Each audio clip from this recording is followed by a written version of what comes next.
Hello everyone, कैसे हो आप सभी। आई होप कि आप लोगों की स्टडी काफ़ी अच्छी चल रही होगी। आज हम कुछ टॉपिक पे डिस्कस करेंगे कि इन्वायरमेंट एंड इकोलॉजी आपको करना कहाँ से है। देखो, हिंदी माध्यम में स्टूडेंट में क्या होता है कि वो हिस्ट्री, ज्योग्राफी और पॉलिटी इन्हीं 2 3 4 सब्जेक्ट में लगे रहते हैं। जितना ज़्यादा वो पढ़ सकते हो क्योंकि उसी में मज़ा आता है। और ये जो है इन्वायरमेंट इकोलॉजी, इसमें क्या है कि आप कम इनपुट दे के मैक्सिमम आउटपुट निकाल सकते हैं। इसका ये क्वेश्चन देखोगे, धीरे धीरे धीरे धीरे क्या हो रहा है, इसका क्वेश्चन बढ़ता जा रहा है। जैसे अगर हम बात करें इसके क्वेश्चन की, तो इन्वायरमेंट का पोर्शन यदि आप देखोगे तो 2022 में 18 क्वेश्चन आए थे, 2021 में 21 क्वेश्चन आए थे, 2020 में 15 क्वेश्चन आए थे। तो यदि आप देखोगे क्वेश्चन का ऑन एवरेज, तो 17 से 20 क्वेश्चन आने की पूरी पूरी संभावना है। और क्या करते हैं हिंदी माध्यम के स्टूडेंट कि ये टॉपिक बिल्कुल नेग्लेक्ट ही कर देते हैं। और देखो, दूसरी बात है कि हिस्ट्री, जितना ज़्यादा आप हिस्ट्री पे फोकस करोगे, उससे कम, बहुत कम फोकस करके आप क्या कर सकते हो, पर्यावरण और परिस्थिति का क्वेश्चन आसानी से अटेम्प्ट कर सकते हो। बहुत आसानी से समझ में आ जाएगा आपको। देखो, ये सोर्सेस आपको कहाँ से करना है। देखो, एनसीईआरटी आपको कौन सा चैप्टर पढ़ना है इसके बारे में बताएंगे। दृष्टि बुक से आपको क्या क्या पढ़ना है, कितना पढ़ना है, उसके बारे में बात करेंगे। पीटी 365 से क्या आपका कवर हो सकता है, कितना करना है। पीवाईक्यू कितना करना है, टेस्ट सीरीज कौन सा लगाना है, कैसे क्या करना है, वो हम आगे चल के डिस्कस करेंगे। और लास्ट में क्या होगा कि यदि आप ये सब नहीं पढ़ना चाहते हो, नहीं करना चाहते हो, तो आप हमारे नोट्स से भी आप काम चला सकते हो कम से कम टाइम में। तो चलिए शुरू करते हैं। देखो, सबसे पहले हम देखते हैं कि एनसीईआरटी कौन सी पढ़नी है। तो क्लास 12th की एनसीईआरटी है। इसमें यूनिट संख्या 10 है। देखो, इसमें केवल और केवल आपको 4 चैप्टर पढ़ने हैं, ज़्यादा पढ़ने की ज़रूरत नहीं है, क्योंकि देखो आपके पास समय बहुत कम है और बहुत सारे सब्जेक्ट आपको कहीं ना कहीं कवर करना है। तो देखो, इसमें केवल आपको 4 सब्जेक्ट कंप्लीट करनी है। एक है जीव और समष्टि और पारितंत्र और जीव विविधता एवं संरक्षण, और 16वां नंबर है पर्यावरण एवं मुद्दे। देखो, 13 14 15 16 ये आपको करना ही करना है। यदि ये आपने ये कर लिया चारों सब्जेक्ट, मतलब चारों चैप्टर, तो कहीं ना कहीं आपकी एक बेसिक अंडरस्टैंडिंग हो जाएगी। और क्वेश्चन को आप डायरेक्टली ना कर पाए, लेकिन क्या कर सकते हैं कि आप एलिमिनेट भी कर सकते हैं ऑप्शन को। तो यहाँ से कर सकते हैं। दूसरी बात है, इन्वायरमेंट इकोलॉजी की दृष्टि की बुक काफ़ी पॉपुलर है। तो यदि आपके पास हो तो यहाँ से देखो, अभी आपके पास सारा समय नहीं कि सारे सब्जेक्ट आपको करना है। कुछ सिलेक्टिव ऐसे चैप्टर हैं जो आप यहाँ से कर सकते हैं। तो वो आप पीवाईक्यू के माध्यम से देख के आप वहाँ पे कर लीजिएगा। आगे हम देखते हैं कि पीटी 365 है। देखो, क्योंकि इन्वायरमेंट इकोलॉजी है, तो यहाँ से मैक्सिमम जो भी क्वेश्चन आएंगे, ये समझ लो 20 क्वेश्चन यदि इन्वायरमेंट इकोलॉजी से है, तो इसमें से 7 से 8 क्वेश्चन जो रहेंगे वो कहीं ना कहीं टोटल करंट बेस रहेंगे। तो ये आप कहाँ से कर सकते हैं। देखो, 2023 का पीटी आएगा, ये विजन आईएएस से आप कर सकते हैं। और 2022 का, तो कि देखो 1 से 1.5 साल का कहीं ना कहीं यूपीएससी करंट अफेयर्स मांगता है। तो जो अभी लेटेस्ट आएगा वो अप्रैल 2022 से लेके जनवरी 2023 तक आएगा। ठीक है, 2022 से लेकर 2023 तक आएगा। लास्ट में क्या होता है कि अपडेटेड क्लासेस, मतलब अपडेट करके आता है। तो ये आप कर सकते हो फरवरी से लेके अप्रैल 2022 तक। यहाँ से आप कौन सा टॉपिक करना है, केवल और केवल इन्वायरमेंट इकोलॉजी आप यहाँ से कर सकते हो। तो देखो, मैगजीन आपको 2 ही करना है। एक अपडेटेड क्लासरूम का करना है मैगजीन, अपडेटेड वाला 2022 का है, ये देख लेना। और 2023 का जो भी लेटेस्ट आने वाला है उसको आपको कर लेना है। उसके बाद हम देखते हैं कि पीवाईक्यू देखो, कम से कम आपको 10 साल का पीवाईक्यू तो देख के ही जाना है, क्योंकि बहुत सारे क्वेश्चन ऐसे होते हैं रिपीटेड होते रहते हैं। और बहुत सारा क्वेश्चन देखो आप कॉमन सेंस के आधार पे कर लोगे। जैसे क्वेश्चन अगर हम बात करें, दो क्वेश्चन है। देखो, निम्नलिखित पर विचार कीजिए।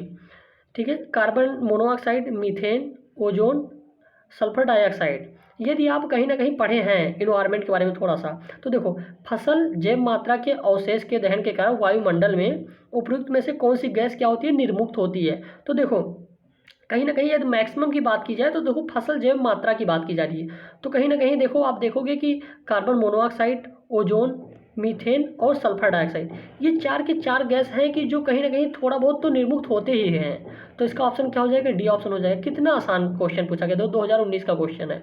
उसके बाद देखोगे 2019 में ये भी क्वेश्चन पूछा गया, बहुत आसान क्वेश्चन है। यदि आपने बहुत कम एफर्ट डाल के आसानी से आप पीटी क्वालिफाई कर सकते हो। बहुत सारे स्टूडेंट क्या होते हैं कि इन्हीं चीज़ों से भागते हैं। देखो, ये क्वेश्चन है, निम्नलिखित कथनों पर विचार कीजिए। पहला ऑप्शन है कि कृषि मृदाएं पर्यावरण में नाइट्रोजन के ऑक्साइड निर्मुक्त करती हैं। बिल्कुल सही है। आप लोगों ने पढ़ा होगा ना कि कृषि मृदाएं क्या करती हैं, नाइट्रोजन के ऑक्साइड निर्मुक्त करती हैं। सही है।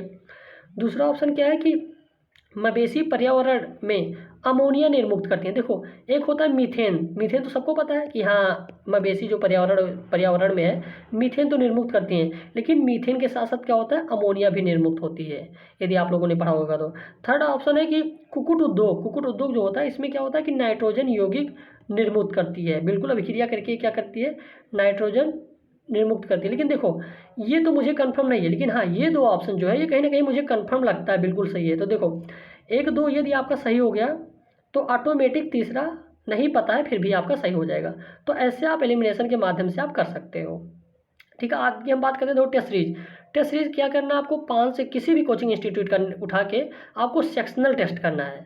ठीक है, सेक्शनल टेस्ट जैसे आपने पढ़ा, और उसके बाद में आप एक दो, कम से कम 2 से 3 सेक्शनल आप टेस्ट कर लिए।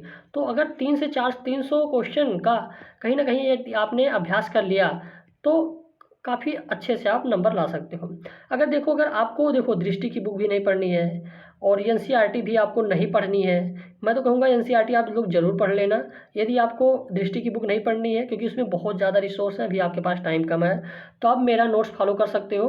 ठीक है, इसमें क्या है कि मैंने बहुत सिलेक्टिव टॉपिक के नोट्स बनाए हैं। ये आप देख सकते हो, पारितंत्र से लेके जैव विविधता। जैव विविधता में देखो संकटग्रस्त प्रजातियाँ क्या होती हैं, संरक्षण, स्वास्थानिक, परस्थानिक, जैव भूगोल है, अभी समय कौन कौन सा हुआ आपको पता है, सीबीडी, सीएमएस, रामसर साइट्स, और उसके बाद में कानून कौन कौन से बने, वन्यजीव अभ्यारण्य हो गया, जैव विविधता संबंधी कानून ये हो गए, कौन कौन से इनिशिएटिव स्टार्ट किए गए हैं, पर्यावरण प्रदूषण को लेके क्या कारण होता है, स्रोत क्या है, प्रभाव क्या है, जैसे अभी हमने पढ़ा ना, पर्यावरण मतलब क्या, कौन सी गैस निर्मुक्त होती है, कानून इससे रिलेटेड कौन कौन से हैं, इसको नियंत्रण कैसे किया जा सकता, सरकार के द्वारा कौन सी नीतियाँ की गई हैं, कौन सी संस्थाएं हैं, ये सब हम ऑलरेडी अपने नोट्स में अच्छे से बनाए हुए हैं। गंभीर पर्यावरण समस्याएं कौन कौन सी हैं, जैसे आप लोगों ने पढ़ा होगा स्मॉग, कोहरा को लेके, प्रकाश रासायनिक हो गया, अम्ल वर्षा होती है, ओजोन क्षरण को लेके हो गया, कौन कौन से हुए, एक वियना अभिसमय हो गया, मॉन्ट्रियल प्रोटोकॉल हो गया, ये आप लोग पढ़े होंगे, तो ये आपको हमारे नोट्स में मिल जाएगा। उसके बाद में जलवायु परिवर्तन, आईपीसीसी की रिपोर्ट आती है जलवायु परिवर्तन को लेके, जलवायु परिवर्तन पर क्या इफेक्ट पड़ता है, क्या प्रभाव पड़ता है, इसी को लेके यूएनएफसीसी के द्वारा क्योटो प्रोटोकॉल स्टार्ट किया गया है, पेरिस प्रोटोकॉल है, तो आपको पता ही होगा। राष्ट्रीय प्रयास क्या किए गए हैं, परिवहन के लिए, उद्योग के लिए, विद्युत के लिए, कृषि के लिए, ताकि जलवायु परिवर्तन को कैसे कम किया जाए, कैसे रिड्यूस किया जाए, पर्यावरण प्रभाव का आकलन कैसे किया जा सकता है। तो यदि आपको इसका पीडीएफ चाहिए तो आप हमारे टेलीग्राम चैनल से जुड़ जाइए, नीचे डिस्क्रिप्शन बॉक्स में इसका टेलीग्राम चैनल का लिंक दिया गया है। और यदि आप जाके टेलीग्राम पे सर्च करेंगे फोकस यूपीएससी एस्पेरेंट, ठीक है, यदि आप जैसे इसको सर्च करेंगे तो आपको वहाँ टेलीग्राम चैनल लिंक मिल जाएगा और उसको आप ज्वाइन कर सकते हैं। तो ये क्या होगा कि इस नोट्स का आपको पूरा का पूरा पीडीएफ बिल्कुल और बिल्कुल फ्री में मिल जाएगा। तो एक बार इसको हम समअप कर देते हैं, देख लीजिए करना क्या है। देखो, सबसे पहले आपको एनसीईआरटी मैंडेटरी है, मतलब पढ़ ही लेना है, क्योंकि आपका एक कंसेप्ट बन जाएगा। दृष्टि बुक फॉलो करना है तो करिए, अगर नहीं करना है तो आप हमारा नोट्स फॉलो कर सकते हैं। पीटी 365 आप कर लीजिए, इससे करने से क्या होगा कि जो 7 से 8 क्वेश्चन आते हैं करंट बेस, वो यहाँ से आपका काफ़ी आसानी से हो जाएगा। PYQ मिनिमम 10 साल आपको करके जाना ही जाना है। और टेस्ट सीरीज देखो, ये सारे कंप्लीट करने में आपका 8 से 10 दिन में आप आसानी से कंप्लीट कर सकते हैं। और 8 से 10 दिन यदि आप कंप्लीट करके 15+ क्वेश्चन यदि आप आसानी से सॉल्व कर लेते हैं तो क्या दिक्कत है। और सबसे बड़ी गलती मैं बताऊं, हिंदी माध्यम के स्टूडेंट यही नहीं करते हैं। वो ज्योग्राफी, पॉलिटी, हिस्ट्री में लगे होते हैं, लेकिन वो इन्वायरमेंट, इकोलॉजी, इकोनॉमिक्स, इन सब चीज़ों से डरते हैं, जबकि इसमें काफ़ी कम एफर्ट डाल के काफ़ी अच्छा नंबर लाया जा सकता है। ठीक है, तो आप लोग कमेंट बॉक्स में बताना कि यह वीडियो कैसा लगा, और चैनल पे हो तो चैनल आप सब्सक्राइब कर लीजिए। मिलते हैं किसी और वीडियो के साथ। जिस टॉपिक का आपको वीडियो चाहिए आप कमेंट बॉक्स में ज़रूर लिखना।